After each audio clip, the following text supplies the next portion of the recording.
Hi, I'm Edwin Rutsch, and this is Dialogues on Building a Culture of Empathy. And today I'm here with Alissa Stover. Did I pronounce it right? Stover? Is that Yeah. Yeah. okay? So great. Thanks for joining me to talk about empathy. Yeah. It's nice to talk to you again. It's been a little while. Yeah, so we wanted to talk about your class that you held at UC Berkeley. So I Hmm. guess you just graduated from UC Berkeley, and I did. yeah, and what subject? What was which? Um, I majored in psychology, so Okay. pretty, yeah, apt for empathy Yeah. interests. so, so yeah, you had done. We met at UC Berkeley where you had facilitated a class there, Hmm. expressive exercises in empathy. I think you did several. It was several of these class three semesters or something where you did it, or even more. I think it was more than that. I think because I was at Cal, it was like 2.5 years worth. So I think 5 semesters of it. Wow. Yeah. Hmm. So you held this class. It was what they call a decal, which is like a student-led, Hmm. organized class. Can you tell me, like, how did this empathy course come about? Yeah.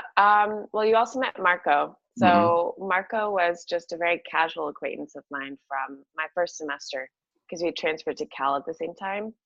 Um, and during my second semester, he came to me and just said that he was thinking about starting a decal on empathy and was I interested. So it really came from Marco um, in terms of the subject. But as soon as he asked me about it, I was completely like in. I was very interested from the start.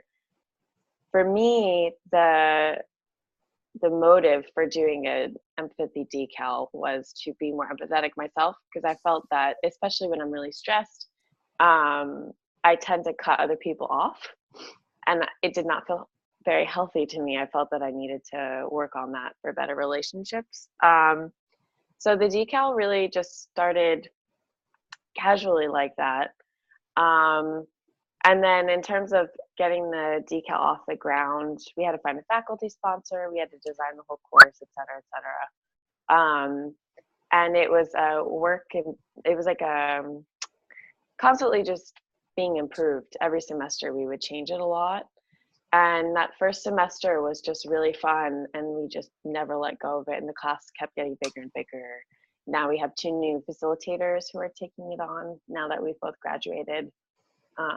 Marco's going to stay involved, but I'm moving to New York, so I will just be very peripherally involved. So what was the class about? Like, how did it? What was the initial syllabus, and how did the syllabus evolve over Hmm. the 5 semesters? Yeah, that was interesting because we had initially expected a bit more of a balance between academic work and some practical, just personal experience. Um, that after the first semester, students really didn't seem to want to read about empathy anymore. They just wanted to do it. So, um, we had readings and we had a fair amount of readings, but after the first semester, we cut down on the readings a lot and incorporated a lot more actually speaking to people, which can be hard to coordinate for coursework, but we did seem to make that work. And a lot of the course ended up being focused on talking to each other during the class time, practicing the active listening circles that you had introduced us to, just discussing what different concepts meant to us personally, and balancing that with the academic interpretation of certain concepts. Um, a lot of people ended up sharing really personal stuff within the class. So I felt that that was an indication that we had really created a space where students felt comfortable. Marco and I tried to model that a lot. So a lot of the class time, we would share a lot about ourselves and try to encourage other students to kind of work through those things. Um, yeah, I don't know what else was really in the class. We also had students volunteer for a certain number of hours during the semester, but really the core part of the class was connecting to each other and trying to understand what was going on. And while what was the way? So you're getting, so that it's not like it, to begin with, you had the academics or like readings and so forth. And people, the students didn't want to really get into that so much. They were interested in the personal, the exercises and the dialogue and how did the dialogue go? Was it using empathic listening, or was it just, you know, kind of open discussion, or kind of how did the dialogue part work? Yeah, we played around with that. So we tried a lot of different ways to have students be comfortable sharing in class. So sometimes we would have students just turn to each other and talk, which is pretty straightforward. Especially towards the end, I would just give them 15 minutes to do active listening, like the active listening circles that we do with you. A lot of the time, though, we would be sitting in a circle and everyone would just kind of go one by one, just discussing a question.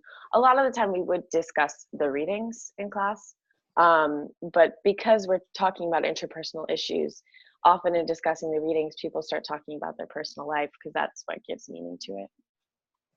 And what were the readings you used? What kind of material was that about? It was a lot of psychology, like Carl Rogers, another professor at Stanford. We tried to stay away from scientific publications. Sometimes I would assign those, but we had a really interdisciplinary group and people wouldn't always click with that. And I wasn't trying to teach a class on like experimental psychology. So then we would also have them go out on their own and find things that were interesting for themselves to read, like in the popular press, and then write up something about that. So a lot of the reading was also self-directed, but we would change it up every semester. And the last year of the decal, so the last 2 semesters, maybe I started this before, but definitely the last 2, I started getting very interested in self-compassion, because it seemed that a lot of the time when we would talk about these issues, being able to like feel empathy or compassion for other people was really dependent on how you treated yourself. And so I started assigning some readings from Kristen Neff, who's a researcher at UT Austin, I believe. And then another woman named Tanya Singer, who's in Berlin, who both work a lot on self-compassion, compassion, and empathy, and how those things intersect and how they're different. And I also assigned students meditation during the last year, again, because I think that that's really helpful for just like focusing both on yourself and other people, and just being less stressed overall, and trying to go a little bit of a sideways route to have people be a little bit more empathetic.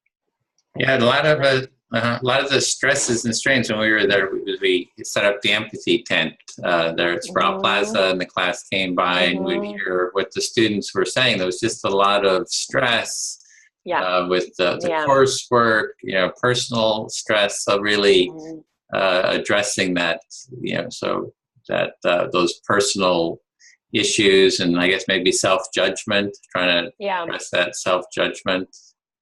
Yeah, I mean, like I said, so my first semester doing it, part of why I wanted to was I felt so stressed that I couldn't really connect with people anymore. So maybe that's why I kept taking that route with the class. But I think it helps students. I think it's also so much about building those social ties, is about, you know, making yourself feel more secure and happy. And so those things really seem to go hand in hand. And in some of the circles there, that some of the students mentioned, you know, difficulty, you know, being new there at Cal, and then how do you make connections? Do you think that like friendships got developed out of the class, or? Yeah, definitely.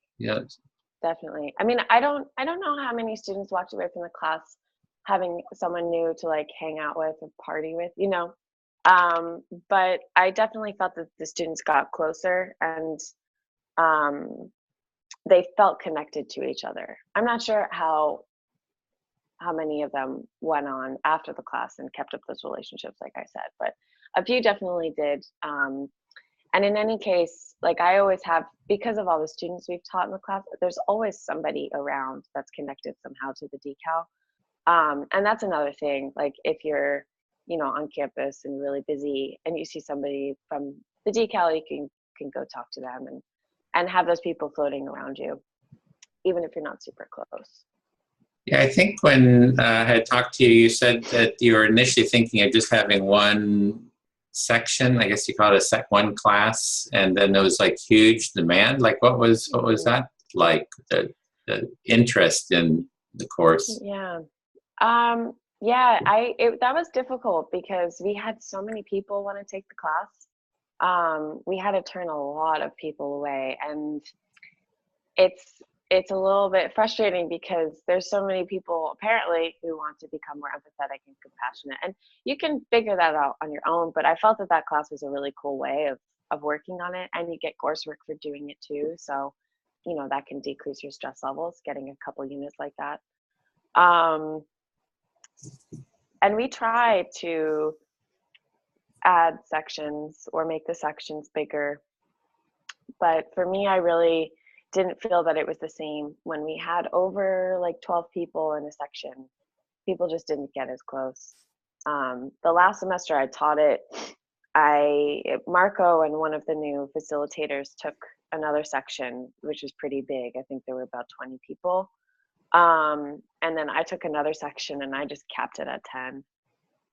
I didn't want to, it just, for me, it kind of took away the quality. But definitely the ideal would be somehow creating a class like that where, you know, you have a bunch of facilitators that are really good at it, really interested in it, and then you can have many, many sections, rather than trying to do like 2 big sections.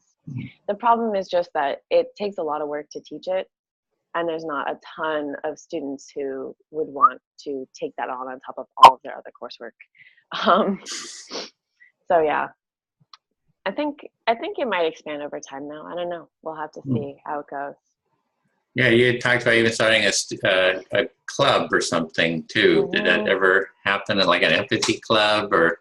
Yeah, Marco and I just never did that. We both got so busy because we both work in labs, and then like I had my honors thesis and all this other stuff. I was like, it was too much. But yeah, I don't know. Maybe I can get, Ina is the new, well, it's Ina and Clarissa, and Ina has been around longer. So maybe I'll get her to start a club, and I could even help her with it from afar. Should talk to her about that. Do you have a sense of how it's developing, where it's the course is, the kind of the nature of it, the direction of it? Is it sort of evolving in a direction? You were saying for yourself that it was about the self-empathy, the self-compassion, the kind of being better at addressing your own stress and judgments and so forth was what interested you. Is that the general direction, do you think, that people are going, the course is going? Or I don't know. I don't know where, in what direction it's going, because graduation happened a month ago, and Ina is actually in China, so she can't contact us right now. I don't know if they've even changed up the syllabus too much for the fall, but I'll check in with them. I would assume so. Ina had already done her section a little bit differently than I had. A little bit more like presentations and stuff. So it's absolutely going to be different with the new facilitators. I just can't quite get the sense yet in what way. Clarissa is very interested in, well, they're both really interested in mental health. So I am assuming that Marco and I are interested in that as well, but not as heavily, like, you know, presenting about it or devoting a full class to like specific issues like depression. So I think that would be one way that I could see it changing. How many students wanted to take part? I thought it was something I heard like 200 or some kind of huge. well over 100 a semester would apply, and then we would close the application. So I don't know exactly what the number would be, because we just stopped the application from collecting responses. And we would take maximum, I think the most we ever took was 25 in a semester. So there's clearly like a demand that's not being met. And a lot of students really enjoyed it too. We would always have some people drop, you know, a little early on in the semester or stop coming for whatever reason. But definitely the majority, like the vast majority, seemed to really click with it. Well, we had met too with the empathy tent. So we had brought the empathy tent. We'd bring it like once a semester and for each class, and the class would come and we would show how to do empathy circles there on Sproul Plaza. We'd sit on maybe on the lawn or in the tent. And so what was the comments about that from participants? People really liked it. I think people seem to like it more and more with time, even if they weren't repeating the visits to the empathy tent. But I think probably Marco and I just got more and more comfortable with it and having those like active listening circles in that way. I thought that was great. I really liked the active listening circles. I also find myself using that kind of way of thinking when I'm talking to people sometimes now. So it does become a habit the more you do it. Having at least a few concrete exercises and a few concrete rules for, you know, trying to become more empathetic. I mean, I wouldn't say treat them as like rules, but, you know, some like actual guidelines is really helpful, because you try to say, when someone is talking to you, like show that you're awake or, you know, really focus on what they're saying instead of waiting to say what's going on in your mind. But in the way that you reflect in the active listening circles, it really forces you to actually do those things. So that was why I really liked it, just to have a real guideline for people. Well, that's been my experience. Is the empathy circle is the easiest way of sort of getting started. That it's you know, in terms of that self-empathy, that self-compassionate, when you can share the what you're feeling, kind of getting heard and getting, you know, that can be very supportive for oneself too. And it's easy to do. It's easy to, you know, kind of create, you know, the foundational practices. And there's a new book out called Listening Well. Have you seen that book? I'll write it down. Yeah. So this is the book, Listening Well, The Art of Empathic Understanding by William Miller. And it's a short book, you know, about 100 pages, 16 chapters. And Bill Miller is the founder of motivational interviewing process. I don't know if you've heard of that process, but he started with empathic listening, and then he kind of developed it into a process to support people in making change and finding the motivation for making change, and especially with alcoholism, I think is where he kind of started. So you're alcoholic, you know, you're trying to make a change, and you know, what's your motivation for, you know, for the addiction, and what's the motivation for the shift. And it's by really listening deeply to the motivation where people are trying to change, that motivation can grow and be supported to kind of make that shift.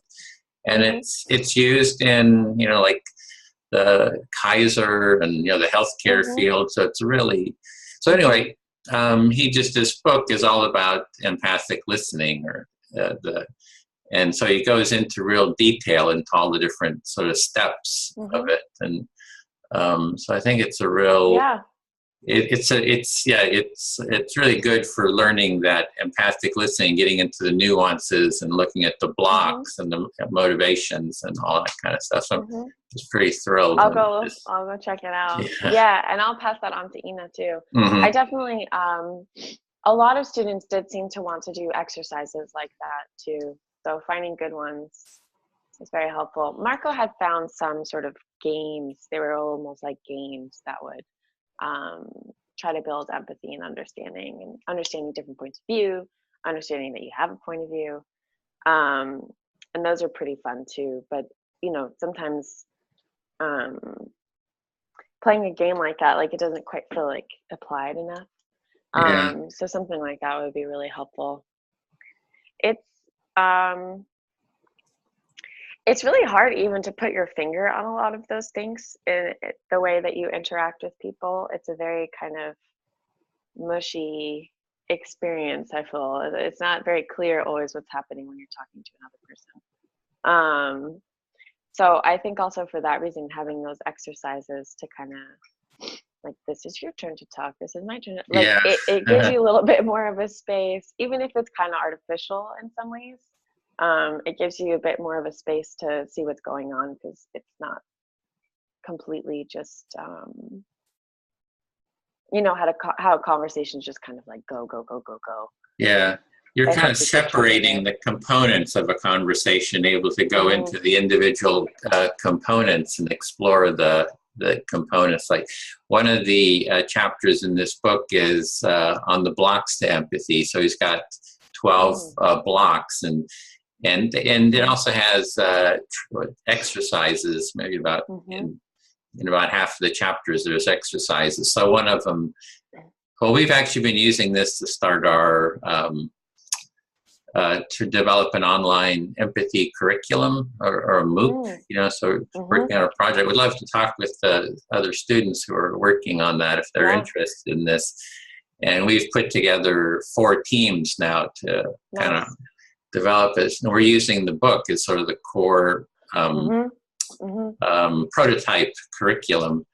And, you know, we go into the blocks, and so one person will speak, say something, and then the 3 people in the group will give an empathy block.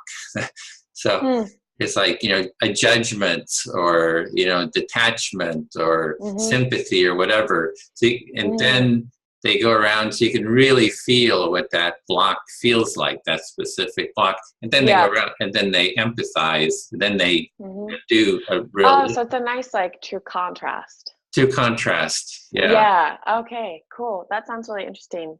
And then there's 12 of them. Yeah, 12 blocks at least.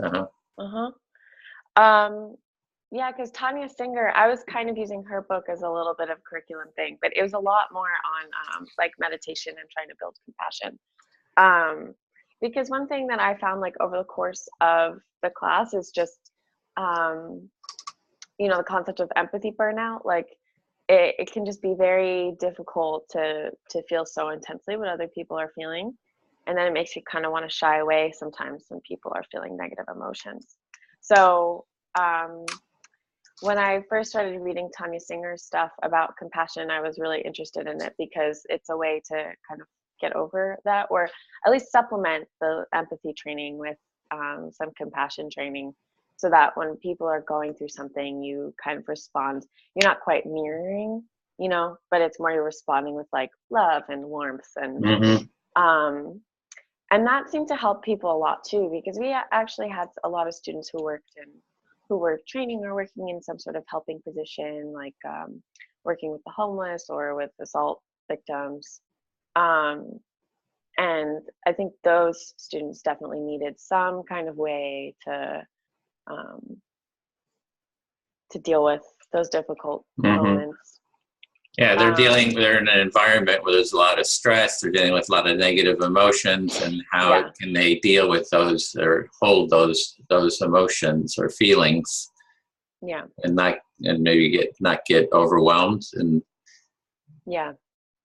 getting overwhelmed, and also I think just the repeatedly getting, like, when you're really mirroring someone when they're that distraught, like if you're really, like, emotionally mirroring it, I guess not mirroring it, but when you're just really trying to feel what they're feeling, just getting to that like horrible point repeatedly, day in and day out, like that's just, I don't know how you can get through that. It can be so heavy, you know? So yeah. Well, in the book, he also talks about identifying that that's actually like a block to empathy Oh, really? when you're listening to someone and they're in total distress, and then you sort of take on the distress and you are reminded of your own distress and you kind of tap into that. That's actually a block to empathy. That's like an inhibition of empathy, because you're kind of moving your awareness from the other person and sort of feeling into their experience, that you're moving into your own felt experience. Right. And so that's one of the things that you're talking about. I think the mushiness of it is there's so many subtle things that, you know, it's, and they make a huge difference in the expression of them. Like people can sense if you're not present anymore with them, you know, and it really can have a big, you know, big effect. And so anyway, that identification, I think that was part of, like, I'm not very, I just have a lot of problems with Tanya Singer's, you know, work because of her. I don't think she's really understanding the true nature of empathy. And I've also had discussions with Helen Reese. She's at Harvard and Massachusetts General. She has a program called Empathetics, where she teaches empathy to physicians and in the healthcare. And she's actually, we had big discussions just about the, you know, it's about the problems with some of the studies she's done. So. Oh, cool. Yeah, no, I'd like to hear more about that. So that's one problem with this whole field. Not only is it sort of, you know, it's very subtle, it's also, you don't know what people are talking about. They talk about empathy. There's so many different ways that people are kind of meaning it, and, you know, so. Yeah, that was a really hard thing with the class too, in teaching the class, because we would, Jamil Zaki is the professor at Stanford that I mentioned. So yeah, I mean, he has a different way of conceptualizing empathy. Tanya Singer has her way. I mean, there's a million different ways to conceptualize empathy and also compassion. And are they different? Are they the same? Yeah. Thing. So yeah, I guess identifying those specific behaviors that you are associating with one or the other, like you were just saying, you know, identifying. In reading Tanya Singer's work, she kind of folds that in with empathy, you know, which is, I guess from your perspective is untrue. I have no idea. I'm not, you know, that experienced or educated about empathy. You know, I've only been dabbling in it for a couple of years and on an academic level. So, yeah, I think that block way of thinking about it that you were talking about could be also just helpful in saying, like, these are the set of behaviors that you're aiming for when you're trying to connect with people, and these are the set of behaviors that get in the way of really clicking. So being more nuanced about naming the actual behavior that you're talking about, and yeah, I don't like so much when people I guess talk about really avoiding certain behaviors with it or others. I mean, I think that, you know, generally there are behaviors you can, for the most part, safely say are not great to bring into conversations. But at the same time, I think it's good to, like, think of it as a mixed bag. Like, there are some times where some things are better than others. Sometimes people do want sympathy, or people do want you to identify with them. For whatever reason. So I think also, one thing I noticed in the class is sometimes students, once I started talking about Tanya Singer stuff, they'd be like, empathy is bad, compassion is good, you know. And so that's the core. One study is the core of that whole argument. So yeah, but I don't think that that's really helpful, because when you have, like, any interaction with another human being, it's like this incredibly rich experience with all of these different things happening. you can't possibly understand everything that's happening in real time. So to say like I'm going to cut this behavior out of my repertoire altogether, I think is a mistake sometimes. Yeah. So yeah, I mean, the Tanya Singer stuff, I liked reading about the empathy and compassion line that she drew. I didn't necessarily agree with it all the time, but I thought it was a helpful way to think of, to at least like introduce that way of thinking so that you could, I guess, really talk about the identification piece. Now that you're saying that would be the wording for it. Yeah. But and also the meditation. I really felt that for some students they hate it. For other students like myself, I've found that incredibly helpful in how I deal with other people, to have started meditating regularly. So that's another reason why I like her stuff. Yeah, so the kind of meditation, kind of the self-connection kind of part of it. And so in terms of for sort of a nice model of the different terms, I found Dan Batson. I don't know if you looked at his work. He's been studying empathy for like 40 years. And if you look at the footnotes on a lot of these papers, they all reference him. Mm-hmm. And he has a paper out, or a chapter in a book called These Things Called Empathy, or something like that. And it's 8 different ways that the word is used. Mm-hmm. And he maps it onto sort of behavior. Mm-hmm. And then he also, so you have one behavior, and there's multiple. Yeah. The academics are putting different terms on that behavior. Yeah, no, it's really hard. So it's like, and then it overlaps with other behavior, with other terms too. You know, overlaps with sympathy, or overlaps with compassion, or whatever. So it's quite a rhetorical mess in terms of, but there's underlying sort of behaviors that if you can kind of tap into those, like being able to differentiate the sympathetic response, or identifying response, or detachment, or whatever. So yeah, it's a difficult sort of area because of all that. So. Yeah, that was definitely something we encountered in finding readings and assigning readings. The different definitions of empathy are pretty diverse. Yeah, and the academics try to generate more definitions all the time. Yeah. Like it's really, So anyway, the book, the Listening Well book is just specifically on this empathic listening, and kind of mapping out how to do it effectively and add to it. So I'm pretty excited about it, because it's kind of one of the first books I've seen that just focuses on that aspects and is sort of very accessible for the general public. So, and so I was pretty excited about that. And so we're working on that MOOC, now. So, I think there's really a need for sort of a multimedia, easily accessible sort of a training. Yeah, now that I'm done with the semester and I don't have the decal outlet anymore, I do want to still keep doing this work. So I'll read that book for sure. That would be a good next step, I think.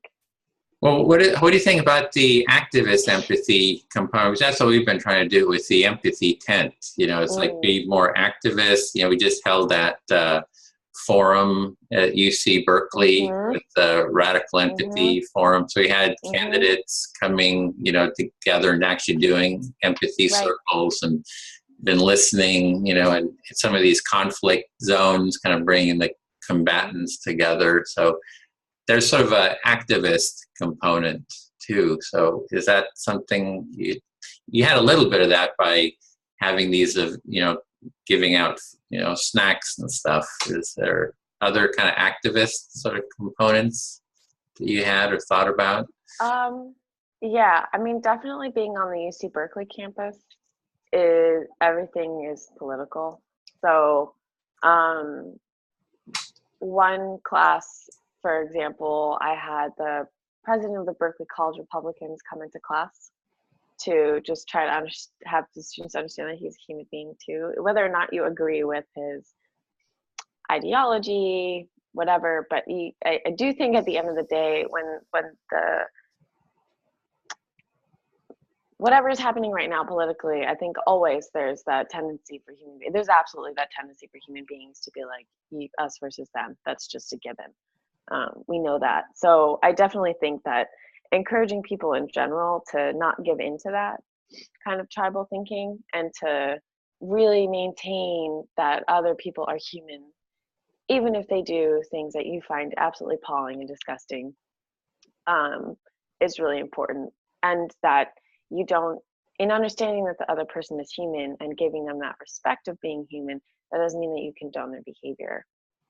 You can still push back with what someone is doing while acknowledging that they're human.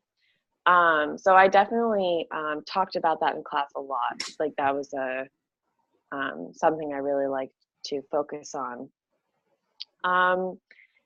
Yeah, I guess I also, so I had to give a speech at graduation. I gave my speech on empathy for that same reason. In my daily life, I talk about that a lot. I don't know how much of an activist I am. I tried to get a little bit into activism, and I it doesn't seem to really click with me too well. I get too emotional. And I also sometimes feel like the nuance of arguments gets lost a little bit. But I definitely, I guess if you can think of an activism as more like in your daily life, trying to like create some change around you, I definitely do think that long term, trying to encourage this kind of behavior in other people is important. I personally don't think I'm the most empathetic person in the world. I don't think I'm the most compassionate. But I at least try, to build those things, and I try to be better about it. I think sometimes people look at this and they're like, oh, I'm not empathetic or compassionate, or, they don't see themselves in that way. And then they also don't see that you can actually improve these things. They're learnable skills. So yeah, I think talking to people just in daily life and trying to encourage it is one way of trying to affect change. But absolutely doing an empathy tent or something where I go next would be fun, actually. Because I'm moving back home to New York, so that would be a really interesting experience to just set up the empathy tent in Manhattan or something. Offer some listening and mediation or whatever. Yeah. Yeah. Yeah. Well, it sounds like you really try to see the humanity of everyone. It's like, to see that common humanity, and you might not condone what people are doing, but you do try to see what's behind that and kind of hold that awareness. Yeah. Which I think is the core, of what the empathy is about, is that everyone has that humanity, and the empathic process is a way of kind of feeling into and trying to connect with that humanity of everyone. And when we do that, that's how we kind of resolve problems. And we sure need it politically now. And I don't know how familiar you are with the work of Phil Zimbardo. He's the guy who did the Stanford. Yeah, I mean, all of that. Like, I read that book a number of years ago, but that, I think, is part of my interest in empathy now, just because he talks about dehumanization and how many horrible things can come about from that. So just trying to push back at that, because I don't think that you can truly empathize with someone if you have dehumanized them. That would be a little weird. Yeah, that's the way you make those blocks. That's the whole thing, is dehumanization is about maybe those blocks. And yeah. And then once you do that, then you can do all kinds of horrible things. And yeah. Well, good. So you think you'll be doing an empathy tent in New York? I don't know. I mean, that would be really fun. I don't know if I'd be able to pull that all off for myself. I need to figure out how I'm going to do this, but yeah, no, even if it's not an empathy tent, definitely being involved in something like this, because I feel that I still have a lot more work to do. In terms of empathy. Yeah, go ahead. Oh, Marco? What's he was sort of the one that initiated this and had the idea. Where's he going? Do you know? He's staying in the Bay, and he's going to keep working on Musical. So, yeah, I haven't talked to him in a little bit because I've been out of town, but I might see him this weekend. But yeah, when the semester had ended, he said that he wanted to keep supporting the decal and being pretty intimately involved. Um, he really he really focused on the decal itself. The empathy tent, all of that, I think I was the one who kept pushing. Yeah, you're already, Um, connecting with, I was always yeah, connecting with you around it. yeah. Marco really liked like kind of staying in the class and staying with that personal sharing, the personal connection like that, which I like too. Um, but yeah, that was definitely how he preferred to go about doing these things. So I'm guessing he'll just stick with that. I can't really see him going beyond that. But he does want to go into research. I think, if he does end up going to grad school, he'll be working on researching empathy for sure.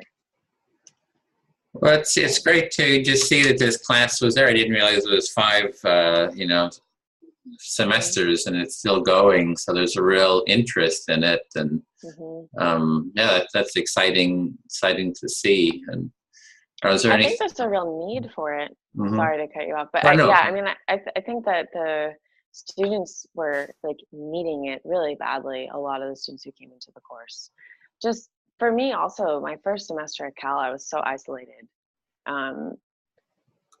You have all of these. Most of the students at Cal are very high achieving, like kind of workaholics. That's how they got to Cal in the first place. They're focusing a lot on academics. Some people have better balance than others. For me, I didn't have a very good balance, so I was just like work all the time. And when you do that, you get very socially isolated, and it's just kind of a spiral. So, especially, I mean, I had worked for a few years out of high school, like then I transferred in. I'm a bit of an older student, so I had some more, I think, skills in handling those things than people coming right out of high school. But you can imagine like a kid coming right out of high school into this big school. They don't really know themselves yet. They're really isolated, like they're dying for some kind of true connection. So I absolutely think that course is like needed. So that's really the core there, is to get past that isolation and be able to really deeply connect with others, kind of at a human sensitive level then. Yeah, and that's, like I said, I mean, that's definitely the direction that the course just kept going more and more in, from being more academic to just really connecting with each other. Oh wow. So it's really creating an environment where that can happen easily. Like how do you make it so that everyone can feel comfortable with sharing, their real feelings and concerns, and kind of have a supportive environment for that? Yeah.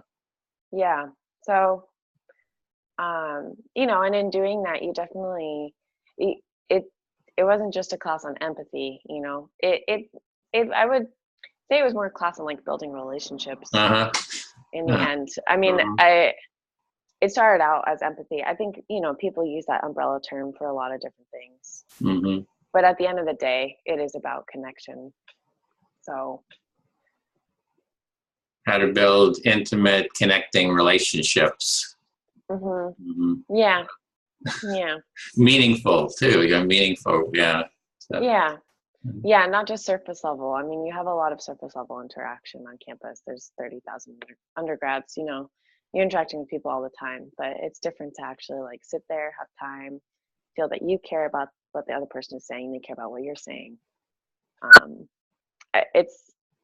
don't see a lot of spaces for that at Cal. Not really, organized in that way. Or you'll have some kind of thing that's organized by an administrator, and it's not quite the same feeling, I don't think, when it's a student, because Marco and I were also undergrads, so that we organized it, we created this space, I think changed it as well. And people have to come every week on top of it, so it's not like it's a meeting where some people will come sometimes, some people will come others. It was every week the same people. You build that familiarity, you build that trust. Definitely always saw a huge difference from beginning to end of the semester in terms of what people were comfortable talking about. And we would do a lot in the beginning of the semester to build that just basic level of trust between the students. And that would take time.